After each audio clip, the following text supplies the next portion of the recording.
Updates at pinakahuling mga usapin sa mundo ng palakasan. Atin ang pakinggan dito sa Ang Pilipinas Ngayon.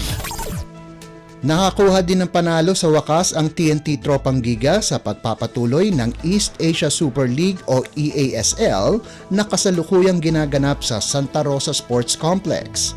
Ang magkapatid na Hollis Jefferson na si Ronday at Ralier ang nanguna sa scoring department ng TNT laban sa Taipei Fubon Braves sa bisa ng 80-69 panalo. Ang nakababatang Hollis Jefferson na si Ronday ang nanguna para sa Tropang Giga sa nagawa nitong 35 puntos, 11 rebounds at 5 steals, habang sumunod naman sa scoring department ang kanyang nakatatandang kapatid na si Ralier na nagambag ng 22 puntos, 9 rebounds, 4 na assists at 4 na steals. Si Calvin Oftana ang kaisa-isang Pilipino sa TNT na nakagawa ng double-digit na 15 puntos kasama pa ang 9 na rebounds at 2 steals. Napaganda ng TNT ang kanilang record sa 1-4 sa Group A ng torneo. Nanalo ang Braves sa kanilang unang pagtatakbo 107-96, subalit ngayon ay hindi nakapaglaro si Mike Singletary at nalimitahan ng TNT si Chris Johnson sa 19 na puntos kung saan sa una nilang laban ay humataw ito ng 29 na puntos. Ang Filipino-American at Taipei Fubon import na si Cedric Bearfield ay nagtapos ng 15 puntos sa panig ng Braves. Updates at pinakahuling mga usapin sa mundo ng palakasan. Atin ang pakinggan dito sa Ang Pilipinas Ngayon. Mistulang dinaanan lamang ng Binyan at Nueva Ecija ang kani-kanilang katunggali para manatiling walang talo sa Pilipinas Super League o PSL Basketball President's Cup. Ipinakita ng Nueva Ecija ang kanilang lakas kung saan pinatumba nila ang Novaliches 96-74 at sa hindi inaasahang pagkakataon ang second stringer na si Bobby Balucanag ang nagmando ng opensa ng koponan.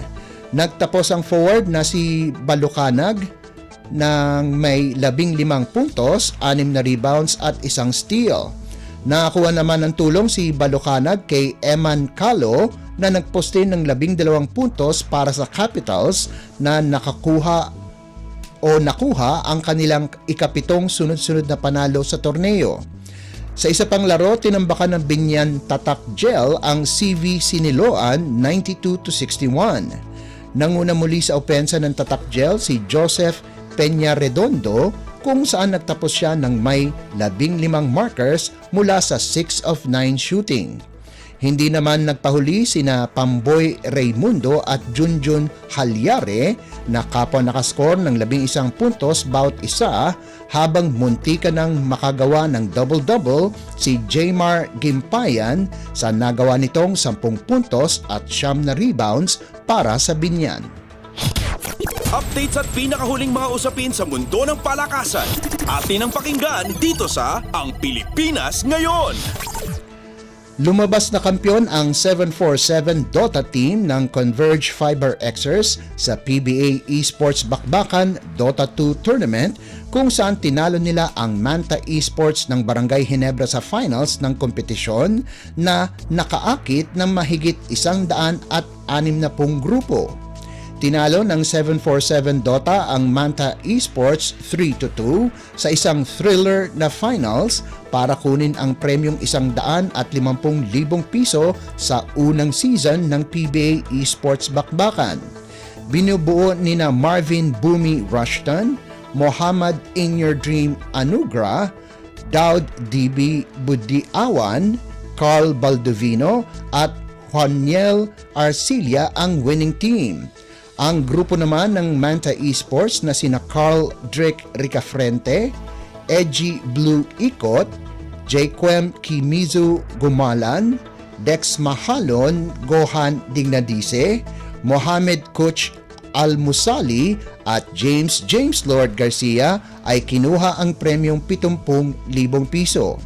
Ang iba pang PBA-sponsored teams na nakapasok sa torneo ay ang Blackwater Bossing Smooth Racer Showbox, NLEX Road Warriors Team G, Terra Firma Jeep Noir, Meralco Bolts Midnight Lambingan, San Miguel Beerman Ragtag, Rain or Shine Elasto Painters Team Bislog, Phoenix Super LPG Sharks, Northport Batang Pier Alagad ni Balong, Magnolia Hotshots Team FX at TNT Tropang Giga D-Roar Seed.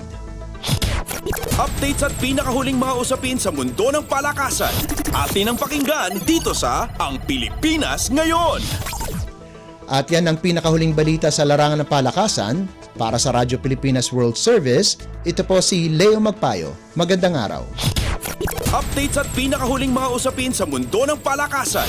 Atin ang pakinggan dito sa Ang Pilipinas Ngayon.